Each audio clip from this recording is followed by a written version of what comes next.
جو اللہ کے مقرب تھے. پہلے والے لوگ اللہ کے علاوہ ایسے لوگوں سے دعائیں کرتے تھے جو اللہ کے مقرب تھے.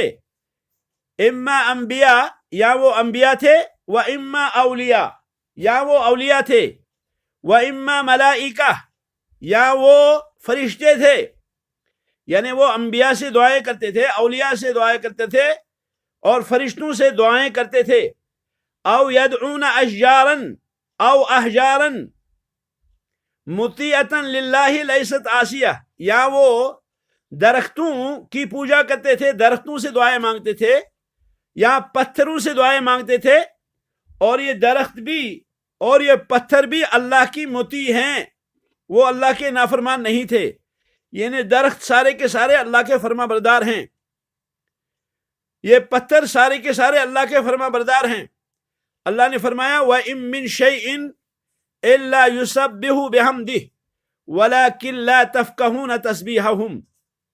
وَإِن مِّن شَيْءٍ، کائنات کی کوئی چیز ایسی نہیں، إِلَّا يُسَبِّحُ بِحَمْدِهِ، مگر وہ اللہ رب العالمین کی تسبیح بیان کرتی ہے اور اللہ رب العالمین کی حمد بیان کرتی ہے. وَلَكِن لَّا تَفْقَهُونَ تَسْبِيحَهُمْ، البتہ تم اللہ رب العالمین تم ان کی تسبیح کو جان نہیں سکتے. تو یہ لوگ جن لوگوں کو پکارتے تھے، وہ یا تو جن لوگوں سے یہ دعائیں مانگتے تھے وہ یا تو انبیاء تھے، یا اولیاء تھے، یا ملائکہ تھے، یا پتھر تھے، اور یا درخت تھے. یہ سارے کے سارے کیا تھے؟ یہ سارے کے سارے اللہ کے فرما بردار تھے. انبیاء بھی فرما بردار تھے، ملائکہ بھی فرما بردار تھے، اولیاء بھی فرما بردار تھے، پتھر بھی فرما بردار تھے، اور درخت بھی فرما بردار تھے اللہ کے. وَأَهْلُ زَمَانِنَا يَدْعُونَ مَعَ اللَّهِ أُنَاسًا مِنْ أَفْسَقِ النَّاسِ، جبکہ آج ہمارے زمانے کے مشرک اللہ کے علاوہ وہ پکارتے ہیں ایسے لوگوں کو جو فاسق ترین لوگ ہیں. فاسق ترین لوگ ہیں، پتہ ہی نہیں یہ مسلمان بھی ہیں کہ نہیں. کل میں دیکھ رہا تھا کہ دمشق کے اندر عبد القادر جیلانی کا مزار دکھاتے تھے. ہم اگر کشمیر میں دیکھیں تو کشمیر میں بھی کئی جگہوں پر دستگیر صاحب کی زیارت ہے، کئی جگہوں پر، ایک جگہ پہ نہیں. اور ہندوستان میں جائیے تو ہندوستان میں بھی بہت ساری جگہوں پہ غوث العظم کی، ان کے غوث العظم کی جو ہے کیا ہے، قبر ہے، زیارت گاہ ہے. آپ بر صغیر میں جہاں بھی جائیں گے یا بر صغیر سے باہر افریقی ممالک میں بھی آپ جائیں گے، وہاں بھی آپ دیکھیں گے کہ یہ کیا ہے، یہ عبد القادر جیلانی کی مزار ہے. اور یہ بات سارے جانتے ہیں کہ عبد القادر جیلانی ایک ہی تھے، وہ دو نہیں تھے، تین نہیں تھے. تو سوال پیدا ہوتا ہے کہ ایک ہی شخص کی مزار ہزاروں جگہوں پہ کیسے؟ ایک ہی شخص کی مزار ہزاروں جگہوں پہ کیسے؟ اور اصل جو فوت ہوئے ہیں عبد القادر جیلانی وہ بغداد میں ہوئے ہیں. تو بغداد میں بھی ان کی قبر، اور پھر سوڈان میں بھی ان کی قبر، مصر میں بھی ان کی قبر، اور پھر ہندوستان میں بھی ان کی قبر، ان کی مزار. تو سوال یہ ہے کہ آخر یہ کیا مسئلہ ہے بھائی؟ کیا ایسا ہے کہ عبد القادر جیلانی کو مرنے کے بعد لوگوں نے ٹکڑے ٹکڑے کیے اور آدھا انہوں نے فلاں جگہ رکھا، آدھا فلاں جگہ رکھا؟ یا کیا مسئلہ ہے یہ؟ ذرا غور تو کریں. کہتے ہیں بہت سی جگہوں پر کہ فلاں جگہ جو ہے وہ بیٹھے تھے فلاں بزرگ. اب جب بیٹھے تو بیٹھنے کی جگہ کو کیا کر دیا؟ اس کو مزار بنا دیا. اب وہاں نظریں اور منتیں جو ہیں وہ چڑھنے لگی. بہت سے ایسے لوگ بھی ہیں جن کے بارے میں پتہ ہی نہیں یہ مسلمان بھی ہیں کہ نہیں ہیں.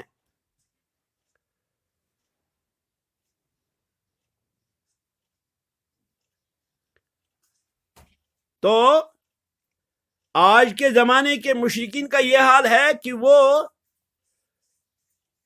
ان لوگوں کو پکارتے ہیں جو فاسق ترین ہیں،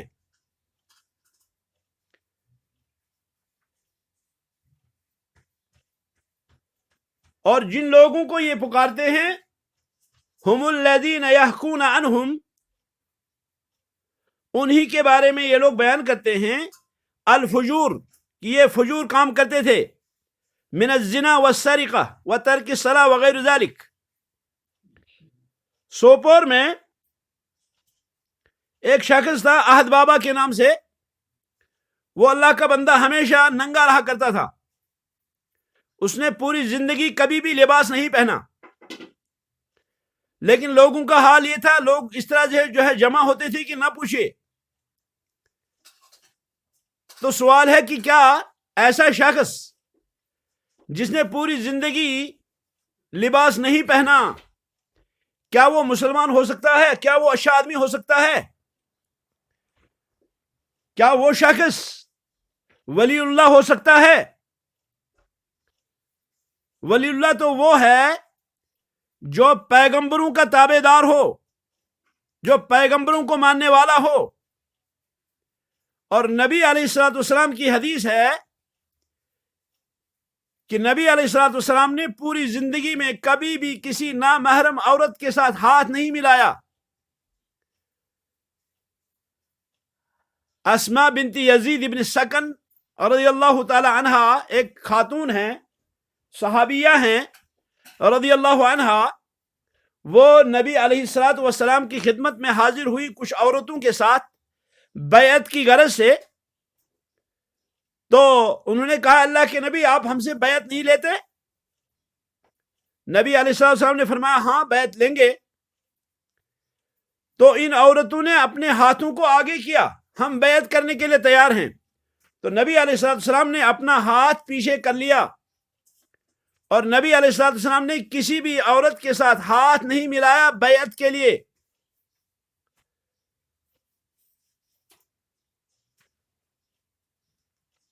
کسی بھی عورت کے ساتھ ہاتھ نہیں ملایا بیعت کے ذریعے، بلکہ فرمایا کہ میرا قول ہی تمہارے لیے بیعت ہے، یعنی زبانی بیعت، مس کے بغیر۔ اسی لیے عائشہ صدیقہ فرماتی ہیں رضی اللہ تعالی عنہا کہ رسول اکرم صلی اللہ علیہ وسلم نے کسی غیر محرم عورت کا ہاتھ کبھی بھی نہیں چھوا۔ تو یہ تو نبی علیہ الصلوۃ والسلام کا حال ہے، پیغمبر آخر الزماں صلی اللہ علیہ وسلم کا حال ہے، جو انبیاء کے امام ہیں، کہ انہوں نے کسی عورت کے ساتھ ہاتھ تک نہیں ملایا۔ حدیث کے اندر آتا ہے کہ رسول اکرم صلی اللہ علیہ وسلم پردہ نشی خواتین سے زیادہ باحیا تھے، پردہ نشی خواتین سے زیادہ باحیا تھے محمد الرسول اللہ صلی اللہ علیہ وسلم۔ تو پیغمبر کا تو یہ حال ہے کہ پیغمبر کیا ہے، وہ باپردہ ہے۔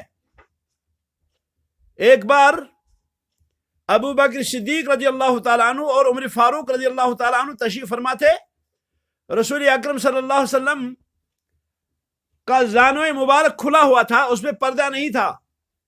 پھر عثمان ذی النورین تشریف لائے تو نبی علیہ السلام نے اس کو ڈھانک لیا۔ تو امہات المومنین نے پوچھا اللہ کے نبی، ابو بکر صدیق اور عمر فاروق آپ کے پاس موجود تھے، لیکن آپ کا زانوئے مبارک کھلا ہوا تھا، آپ نے اس کو ڈھانکا نہیں، لیکن جو ہی عثمان تشریف لائے تو آپ نے ڈھانک لیا۔ تو فرمایا الا استحی من الذی تستحی منہ الملائکہ، کیا اس شخص سے میں حیا نہ کروں جس شخص سے فرشتے حیا کرتے ہیں؟ تو گو کہ رسول اکرم صلی اللہ علیہ وسلم کا کردار تو یہ تھا کہ آپ نے کبھی بھی، آپ نے صرف زانوئے مبارک کو الگ نہیں رکھا، خالی نہیں رکھا، عریا نہیں رکھا، پورے بدن کی تو بات ہی نہیں۔ وہ شخص کیسا ولی ہو سکتا ہے جو شخص پورے کا پورا عریا رہتا ہو؟ وہ شخص ولی کیسے ہو سکتا ہے جو شخص زندگی میں ایک بھی نماز نہ پڑھے؟ وہ شخص کیسا ولی ہو سکتا ہے جو شخص زندگی میں ایک بار بھی کبھی سجدہ نہ کرے؟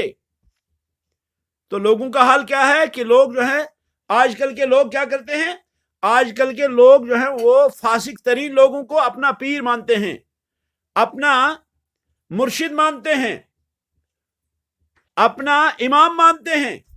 وہ کہتے ہیں کہ یہ جو ہے ہمارا کرتا دھرتا ہے، یہ ہمارا داتا ہے، یہ ہمارا فلاں ہے، یہ ہمارا فلاں ہے۔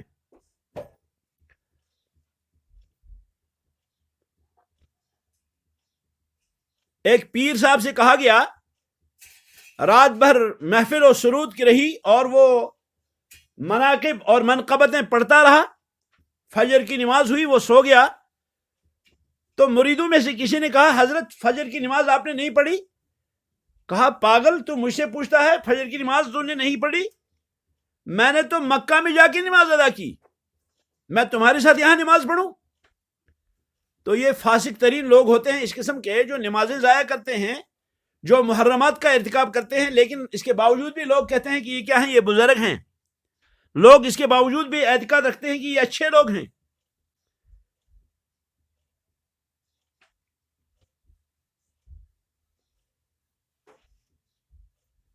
تو گویا کہ مشرکین مکہ وہ پیچھے تھے، وہ تو صرف ان لوگوں سے دعائیں مانگتے تھے جو لوگ انبیاء تھے، جو صالحین تھے، نیکوکار تھے، مطیع تھے، فرما بردار تھے اللہ کے۔ لیکن آج کے زمانے کے لوگ فاسق ترین لوگوں کو سے دعائیں مانگتے ہیں۔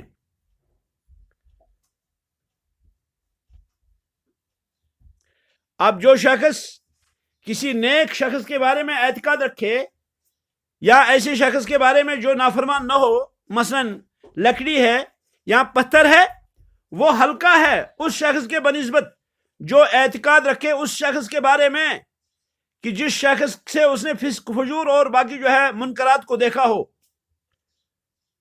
تو گویا کہ یہ دو وجہیں تھی، جو دو وجہیں آج کے مشرکین آگے ہیں، لیکن مکہ کے مشرکین جو ہے وہ پیچھے تھے ان سے۔ اس کے بعد کہتے ہیں شیخ الاسلام محمد بن عبد الوہاب رحمۃ اللہ علیہ، اذا تحققت، جب تمہارے سامنے یہ بات متحقق ہو گئی، ثابت ہو گئی کہ ان الذین قاتلہم رسول اللہ صلی اللہ علیہ وسلم، کہ جن لوگوں کے ساتھ رسول اکرم صلی اللہ علیہ وسلم نے قتال کیا، اصح عقولا، وہ عقل میں زیادہ اچھے تھے، واخف شرکا، لیکن شرک میں خفیف تھے، من ہؤلاء، ان لوگوں سے، فاعلم ان لہؤلاء شبہۃ یوردونها علی ما ذکرنا، تو جان لیں کہ ان لوگوں کا، جو آج کے لوگ ہیں جو عقل میں کم، شرک میں آگے ہیں، ان کو ایک اور شبہ ہے، جو شبہ وہ لاتے ہیں، وہ بیان کرتے ہیں، اور یہ ان کا عظیم ترین شبہ ہے۔ فَاسْغِ سَمْعَكَ لِجَوَابِهَا، تو آپ اپنے کان کو دھریں اس کے جواب کے لیے، یعنی خوب غور سے سنیں آپ جواب۔ شبہ کیا ہے؟ شبہ یہ ہے، وہ کہتے ہیں ان الذین نزل فیہم القرآن لا یشہدون ان لا الہ الا اللہ ویکذبون الرسول صلی اللہ علیہ وسلم وینکرون البعث ویکذبون القرآن ویجعلونہ سحرا۔ وہ کہتے ہیں کہ جن لوگوں کے بارے میں یہ قرآنی آیات نازل ہوئی ہیں، ان کا تو یہ مسئلہ مسلم تھا کہ وہ اللہ رب العالمین کی وحدانیت کی گواہی نہیں دیتے تھے۔ ان کے بارے میں یہ بات مسلم تھی کہ وہ رسول اکرم صلی اللہ علیہ وسلم کی تکذیب کرتے تھے۔ ان کے بارے میں یہ بات مسلم تھی کہ وہ قیامت کے منکر تھے۔ وَيُكَذِّبُونَ الْقُرْآنَ، ان کے بارے میں یہ بات مسلم تھی کہ وہ قرآن کی تکذیب کرتے تھے۔ وَيَجْعَلُونَهُ سِحْرًا، اور قرآن کو وہ جادو کہتے تھے، حالانکہ وَنَحْنُ نَشْهَدُ أَن لَا إِلَٰهَ إِلَّا اللَّهُ، ہم گواہی دیتے ہیں کہ اللہ کے بغیر کوئی معبود برحق نہیں، ہم گواہی دیتے ہیں کہ محمد صلی اللہ علیہ وسلم اللہ کے رسول ہیں، ہم قرآن کی تصدیق کرتے ہیں، اور ہم قیامت پر ایمان بھی لاتے ہیں۔ ہمیں یقین ہے کہ مرنے کے بعد ہمیں دوبارہ جو ہے وہ جواب زندہ ہونا ہے۔ یعنی وہ لوگ اللہ کی وحدانیت کی گواہی نہیں دیتے تھے، وہ لوگ رسول اکرم صلی اللہ علیہ وسلم کی تکذیب کرتے تھے، وہ لوگ قرآن کو جھٹلاتے تھے، وہ لوگ قرآن کو سحر کہتے تھے، جبکہ ہم یہ ساری چیزیں مانتے ہیں، جبکہ ہم یہ ساری چیزیں مانتے ہیں۔ تو جواب کیا ہے اس کا؟ انشاءاللہ جواب کے لیے اگلا درس ہوگا۔ ھذا وصلی اللہ وسلم علی خیر خلق محمد وعلی آلہ واصحابہ اجمعین۔ سبحانک اللہم وبحمدک، اشہد ان لا الہ الا اللہ، استغفرک واتوب الیک۔